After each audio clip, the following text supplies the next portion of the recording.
Welcome to the Women's Money Wisdom Podcast. I'm Melissa Joy, a certified financial planner and the founder of Pearl Planning. My goal is to help you streamline and organize your finances, navigate big money decisions with confidence, and be strategic in order to grow your wealth. As a woman, you work hard for your money, and I'm here to help you make the most of it. Now, let's get into the show.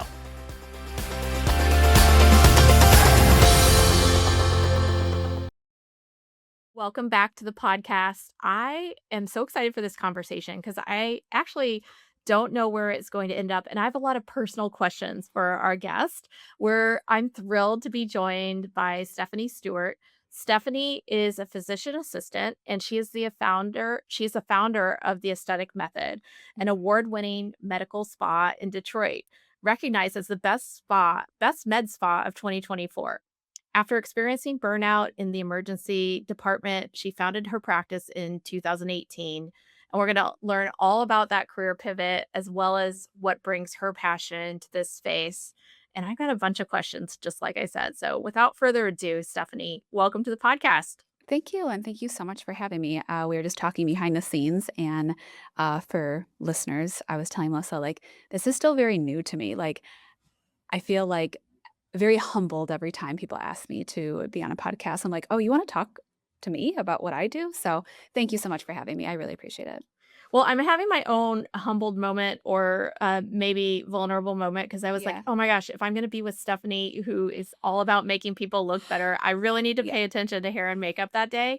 But this morning was a quick get ready. And sometimes we just record where we're at. But I would love, as a 51-year-old woman, to eventually in this episode talk about how to approach a med spa approach versus traditionally visiting the dermatologist or things like that at the traditional doctor's office. But before we go there, can you tell me about, kind of working in the emergency department and what inspired you to take a right turn into where you're at today? Sure. So I'll go back a little bit further than working in the emergency department because I feel like that's important for what I do now. But when I was 15, I was involved in a car accident that I suffered multiple facial injuries. So I ended up with lots of facial reconstructive surgeries, and it was a very long road. And luckily, all the injury was to my face. But as a 15-year-old girl, that's definitely not what you want to happen. So it was a long road. And what I remember the most is the medical professionals making me have hope and making me feel better about the state that I was in. Nothing was life-threatening, thank goodness, but it was my looks, it was my appearance. And so, unfortunately, when you break your jaw or I broke my nose, I lost a lot of teeth, those things don't get fixed overnight. So it's not like breaking an arm, you put a cast on it and, you wait 6 to 8 weeks. So it was a long road. All that to say, the medical professionals I came in contact with made me feel really good and hopeful, like I was saying. And so I wanted to be able to also make people feel that way. And I decided to go into medicine, specifically physician assistant. I knew I wanted to have a family one day.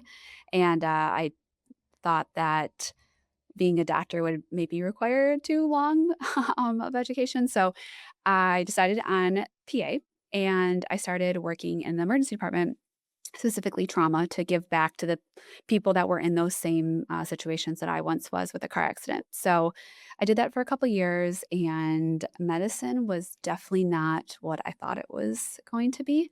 I was burning out really quickly, and it just wasn't what I was promised.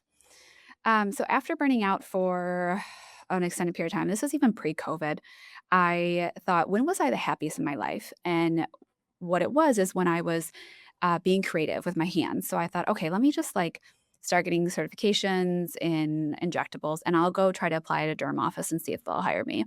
And they did not. No one hired me. So, well, can you pause there? So what is the certification? When you say injectables, describe to us in other, what have we heard to reference for that?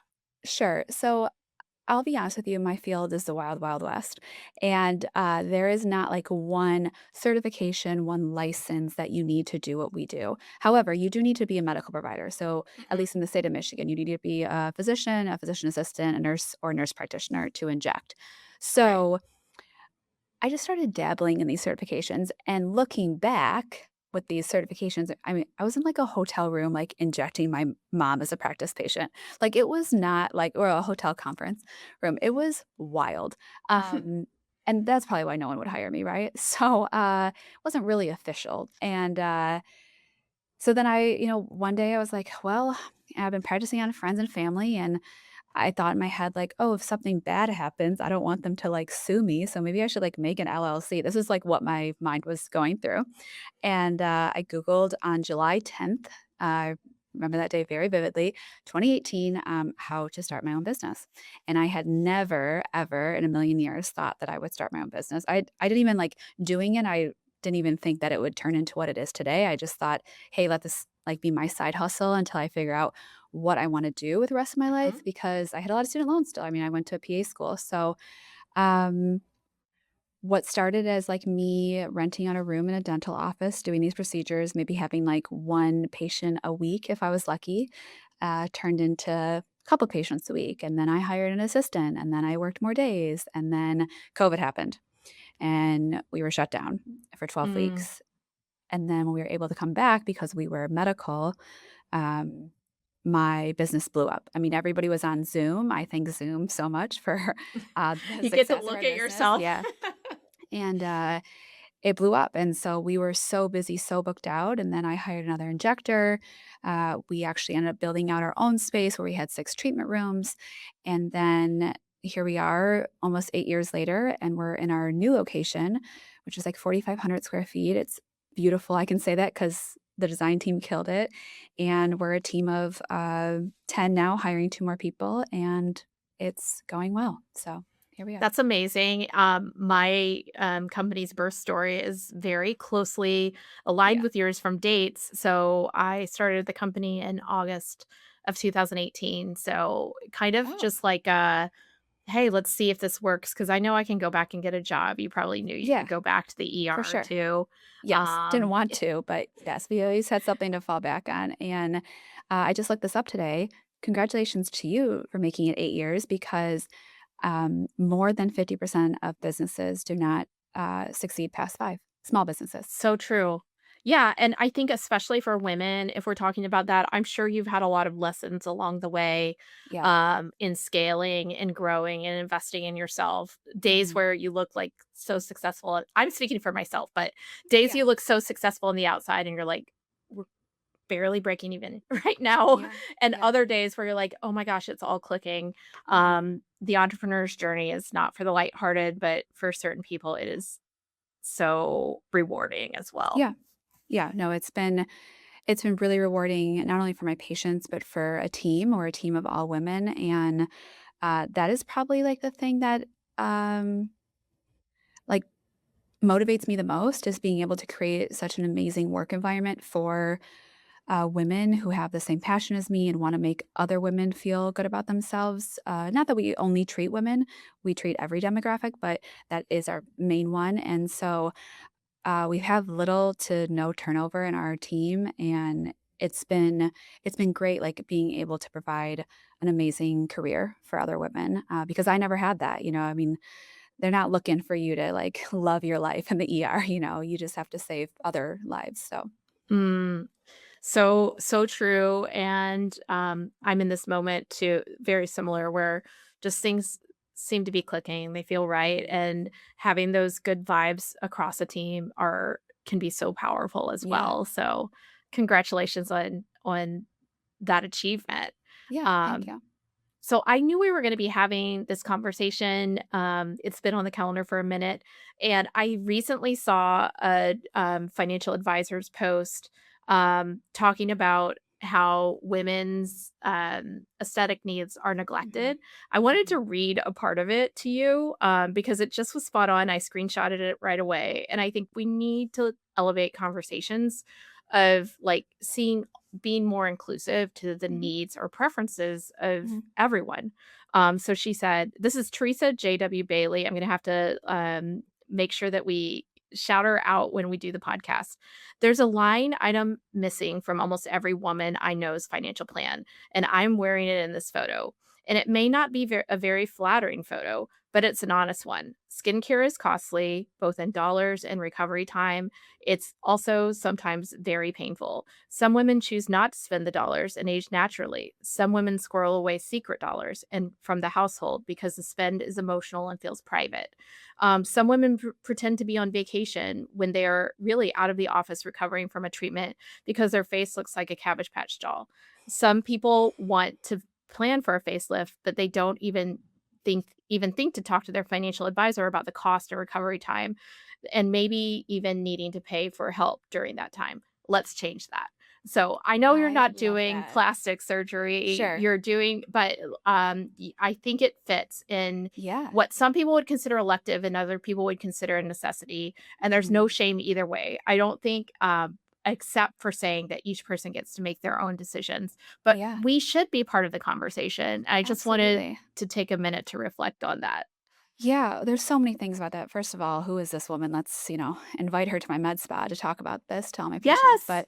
And I see it across the board. I see what you were saying in terms of, it's secret money or they did budget for it, or a common one is that they tell their boss they're at a doctor's appointment and they're not really lying, right? Like they are coming to a medical practice. So I see it across the board, but I just think it's so amazing that we're having these conversations now. We're like starting to introduce this talk around it with financial planning because that means we've done something right over the years as females. Like we're always making more room for us at the table. Mhm. And I'm really passionate about women owned businesses and women's rights. And so just even the fact that that was posted is pretty cool. So in And it's regards to really what I brave do, to yeah. share. Yeah. I think it's important though and helpful. Like when my friends talk about work that they do, Mhm. skincare, plastic surgery, aesthetics, then Mhm. I always am curious. I have Yeah. questions and I think, certain generations don't talk about those types of things and Mhm. bringing it into the open can be really valuable to, just be a little more real and Yeah. authentic and help educate each other. Right. We really place a huge emphasis on educating our patients on social media. That's probably like the biggest place that people find us. And the reason being is because we want to rid the stigma that, these aren't hidden procedures that people are doing anymore. Like I guarantee you, if you're listening to this podcast, either you get something done at a med spa or your friend does. And yeah, I think it's just very popular now, and we want to rid the stigma. We want to educate our patients. And the one thing that we really emphasize when people are here for the first time, they get a full face consult. We have kind of two paths of our business. So we have an injectable path, which is our medical providers, and then we have a skincare path. So that's our lasers, our facials, our waxing, stuff like that, peels. So we have like two areas of experts that you would see. And the thing that we really feel is important is we're always upfront about the cost. Like we are not hiding these costs from people. We are, hey, we recommend this and this is your cost. And if you're not ready to spend that right now, that's okay. But I think people go into this thinking, oh my God, I'm going to spend so much money. And it's really not the case. And yes, is this a luxury service? Absolutely. Like this is not a necessity. People don't need this to survive. I'm very grateful that I'm in a field that I can see people that want to be in my office versus when I was in the emergency department. Um, but yeah, Mhm. we're really upfront about costs. And I think that has really helped because patients then tell their friends, like, hey, it actually wasn't as much as I thought it was. Or, you know what, they gave me a price, but I can't afford it right now. So I'm going to save up for it. But at least I know, at least there's transparency there. So we've done really well with that being our method. I love that. So if someone schedules a consultation, Mhm. tell us about the process. Like, what are Yeah. you looking at to help Mhm. assess what types of services someone might like to invest in? Sure. So even though I own the practice and I, started it from the ground up, I do not claim to be the skincare expert. That is where my estheticians come from. I've really, I've really invested in their education to be the experts. So I'm the expert in the injectables. But Mhm. when a patient comes in, we call it a full face assessment, and we talk about their goals. And then we go over a couple of buckets of things because every modality we offer plays a different part in anti-aging. So it's not like you just come in and get Botox and that's your answer. Mhm. There's lots of different layers to it and things that treat different parts of aging. So we'll walk through all these, we'll explain them. The big ones are neuromodulators, or a fancy word for Botox. um, Okay. Something called Sculptra, which is a biostimulating agent, keeps everything nice and tight and lifted, and then filler. And filler gets a bad rap, but the way we use it is not only tasteful, but it's not detectable. And I And always what use the parts of your, face would all of those the all of. filler? Okay. So that's the thing. Like when you put a little bit everywhere, it's undetectable. When you put a lot in one area, that's when you notice that people have work done. And I will say 99% of my patients do not want people to notice that they've had something done. And I tell them if they do notice it, then I've done a bad job. I haven't done my job responsibly or ethically to you. And what I think is really important for people to know that are interested or getting this done already is that you've never seen good filler, and, well, you probably have, but you don't know it's filler because it's done well, but you've Mhm. noticed the bad filler, and that's the difference, right? So, yeah, we walk through their whole face and we'll come up with the plan, either, treatment same day. Usually people like get their toes a little wet with Botox because it's a little bit less invasive and they don't feel so committed to it. It's like, okay, it's temporary. And then we come up with a plan. They book their appointments.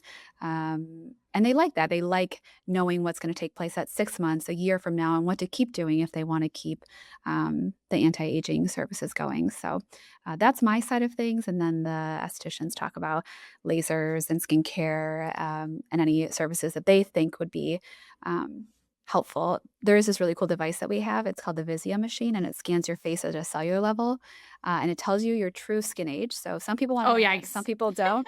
I mean, I'll I admit might my be skin willing to age is find out, older. but Yeah.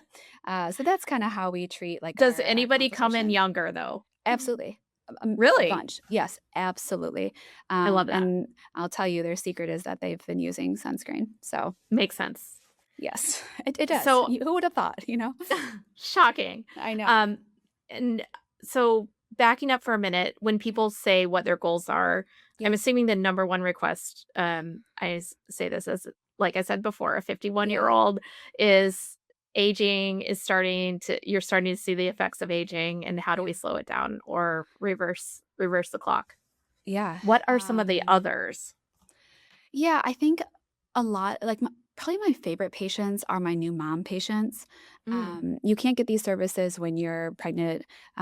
Sometimes you can get them when you're breastfeeding, depends what they are, but, I have a lot of new mom clients, and so I'll see them before they get pregnant, and then I won't see them for, like, 10 months. I'll be like, "Oh," and I kinda know, like, okay, they mm. probably were pregnant, had a baby, and, um as a mom myself, I know how much you give and how much you forget about your own well-being, and not even looks. I mean, just like your well-being, your happiness, and taking care of you. Your So, focus. Yeah. yeah, I love seeing moms come in that they haven't done anything for themselves in a very long time, and it doesn't even matter what they're getting. They're just happy to be here and be away from like their new baby for even the first time, and have driven to our office alone in the car. And so, being a newer mom myself to two young kids, I really like.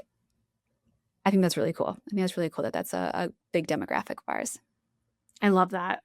Yeah. What age cohorts are using your services? Is it Yeah. limited to any like, is there a minimum age No. or No, or a max? well, Yeah, yeah, so I will say, I don't treat anyone less than 18, just legally, makes but it's sense. very rarely do I, see patients less than early 20s. Mhm. Um, on my side, on the injectable side, I do know that the skincare side sees, more, younger patients. I think, social media has been on my side for the business, and that people are filming their skincare routines on TikTok, and, that has helped this be more approachable for younger people too. But the millennials, they're coming in and they are getting pretty much They everything we beat offer. my Gen Xers too Yep. in many Yep. cases, probably, percentage of use, I would have Yeah. to assume, and definitely starting age, I would think. Yeah. Yeah. And then, a maximum age, I do have very old clients, and we have the conversation where, like, I don't really think what I'm doing is actually improving a wrinkle. But what it is improving is you still feeling good about yourself, and they know Mm. that, and they're willing to pay money on that because there's no price tag, right? Like, it makes them feel good, and I'm happy to treat them as long as they have the proper expectations, so That's great. You talked about your transparency when it comes to cost, and I love that. mhm. What could people I'm sure there are ranges, but, what are typical, like, amounts of Sure. budget or investment that are needed? Yeah, so, before I go into that, I will say I think it's important to know how long these things last because things that are Mm, cheaper don't last as long. So things like neuromodulators, fancy word for Botox, you can expect 3 to 4 months, and I would say the average cost is $500 to $600 every treatment. okay. And that's treating their full face. So patients listening to this that have gotten Botox, maybe they've only treated their mean 11s, and that's actually when you start looking unnatural because when your face, when I'm talking to you, maybe not now, my Botox is very fresh, but I'm usually using multiple muscles. So when we treat just one muscle group, the other muscles have to compensate, and so it starts to Mm, look a little weird. So that's a full face of Botox, should last you 3 or 4 months. Something like biostimulators is dependent on your age, and that's something we call Sculptra. It grows your own collagen elasticity, and that will last you up to 2 years. But again, we're talking, there's a big difference on your age range. So if you're in your young 30s, you're looking at $800. If you're in your mid 50s, you're looking at like $3,500. mhm. So it just depends on where you are in your aging process of how much it's going to be. In terms of filler, so usually I'll give you like our main demographic, I would say is like later 30s, they're probably Mhm. spending about $2,000 on filler, and that's for their whole face. That's looking very natural, and it's going to last them about a year and a half. So that's why I think it's important to talk about longevity with these things, is because obviously Sculptra and filler is more expensive, but that's because it lasts longer too. So Got it. yeah, And then I guess this is getting into some of it. You're yeah, consulting with people and saying, mhm, "Hey, here's what your expectations should be. This is how this yes, works." hmm, Educating along the way, consulting. What are some red flags, green flags and hmm, red flags yeah, when you're assessing, you're located in Metro Detroit. If our yeah, listener is in another state, hmm, what should you be looking for to assess the capabilities of because yeah, we both work in trust professions yeah, where, you yeah. You have to really trust this. you're trusting your body and your wallet Hmm. and your investment accounts, to the professional. Yeah. So tell us a little more about that. Sure. So I don't think there's any harm. So I'm going to talk from the consumer side. So as a consumer, I don't think there's any harm in not only seeing multiple providers before you decide on which one is going to be your go-to. Know that that might come with some consultation costs, right? But Mhm. I think there's no harm in. I don't want to say shopping around because I feel like that gives like a bad connotation, but I don't feel like there's anything wrong seeing a couple different injectors and finding which one works best for you. The other Got it. thing is that, obviously, they should be a medical professional, that's a given, but they should look normal. So, if they do not look normal or you're not going for that look, it's probably not the right fit because what they've done to themselves is probably what their method is, what their injection style is, and so, I would veer from that. And then always ask for before and afters. I don't follow too many accounts. I get some imposter syndrome, but on social media, I'll notice that some accounts don't have before and afters. It's a lot of like stock Mm, images, or maybe they're just posting their location, which is fine. Like we mix that in too. But the before and afters, like, you have to know what to expect. You have to see their work. It's their portfolio, right? So, I think that's good to ask questions. Some of my best patients, they come in, they've done some research, and they'll be like, "Do you have a picture of that? Do you have a before and after?" And I'm like, "Yes, I do. I have a whole album, whole photo album of everything that we've done and that people could ask to see." So I think that's important. With that being said, I didn't always have that. It took me, a long time to get here and some experience. The last thing I'll say is that I think admitting that you're continuously learning is admirable and someone that I would want to go to because mhm. I know that they're serious about their education and investing in it and not just staying with like the old trends or the old research. So I've had patients for 8 years, and what I did to them 8 years ago, I'm not doing to them now because I've grown and I've learned, and there's so much more research coming out about our industry. And so my patients that trusted me 8 years ago, they're still trusting me because I'm like, hey, we did that before, but like, I don't think that looks good anymore. That's not really like what's best for you. Let's change it to this. And I think they like really respect that. So those are some tips I would say as a consumer. Wow, that really, resonates with me as well. We probably both work in fields where there's been a lot of change Mhm. over the Yeah. years, learning, and, it can be there are providers that do the same thing always, and there Hmm. are in at least in my field, Yeah. in Same. financial planning, and there are also people where, you're changing with the times, and not just for the sake of change or for a sales purpose, but Yeah. because, in a modernizing world and things are, um, changing so quickly, and Mhm. we focus a lot on what's negative when it comes to change, but Yeah. there's a lot of really positive, opportunities to improve the services we deliver, so I just admire that perspective from Thank you, you. Stephanie. Thanks. Um, I would just mention too, so when you talk to people, have you learned any tips or tricks? I guess, like, I wanna leave a little space here at the end of the episode to just encourage people to have more, transparent conversations with the people that, matter, whether it's, if you make shared financial decisions in a Mhm. family, Yeah. they could listen to this episode, for example, Yeah. and or, like, as a wealth management practitioner, I would welcome my clients saying, "Hey, I would love it if Mhm. you told me I could afford, to work with, someone like Stephanie." Yeah. So, first of all, if you don't feel like you have working with a professional that would welcome that conversation. I Yeah. think it's important to consider that because this, Right. for some people, can be a really important part of their life and how they feel like themselves in their own skin.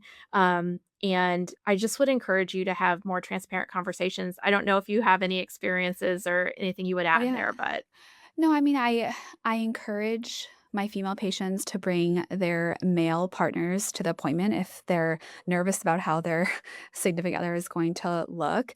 And honestly, a lot of my female patients that have male partners have brought their partners in, and men listen to me.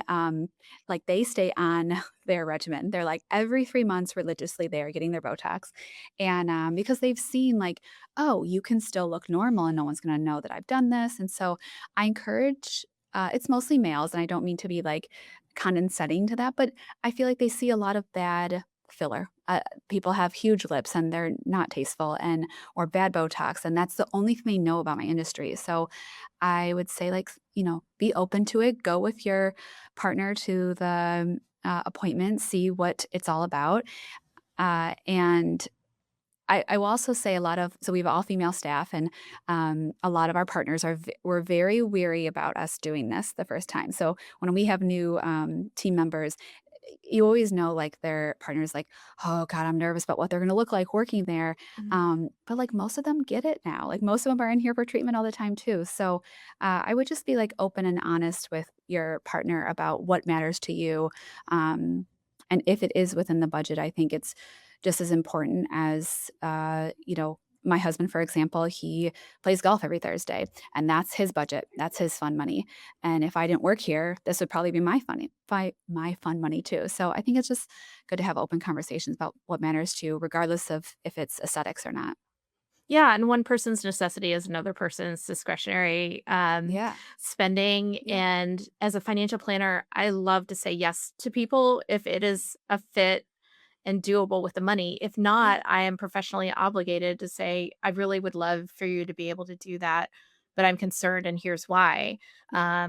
But, having conversations about things that, might not just be on the initial questionnaire at a typical, investment only planner, Yeah. to me is financial planning done right. So, Yeah. No, I think that's amazing that you do that. I think it's amazing that you're opening this conversation for women or men to talk about it.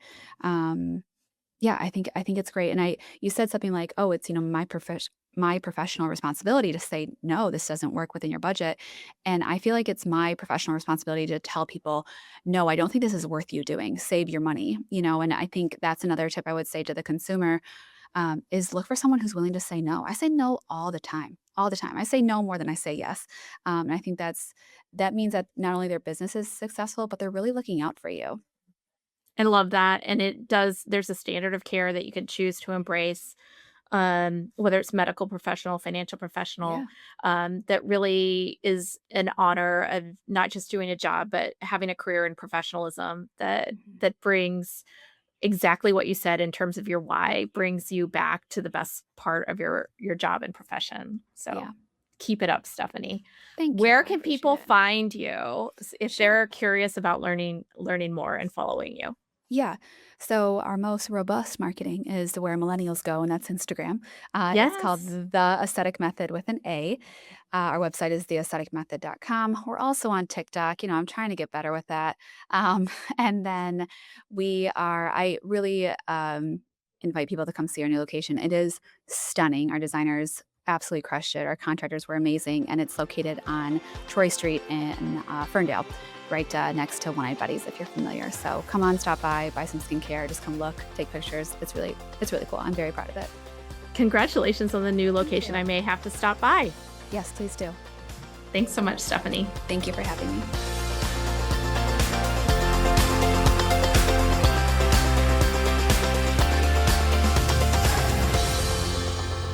Thank you for listening to the Women's Money Wisdom podcast. If you found value in this episode, the best way that you can support the podcast is to forward an episode to a friend or leave a review. Go to proplan.com and the podcast link to get all the resources and links mentioned. This presentation by Pearl Planning is intended for general information purposes only. No portion of this presentation serves as a receipt of or a substitute for personal investment advice from Pearl Planning or any other investment professional of your choosing. Copies of Pearl Planning's current written disclosure brochure and Form CRS discussing our advisory services and fees are available upon request or on our website platform at pearlplan.com. The information that we share is meant to educate and inspire, not serve as personalized financial advice. Everyone's situation is unique, so be sure to consult with your own financial professional for guidance that fits your life.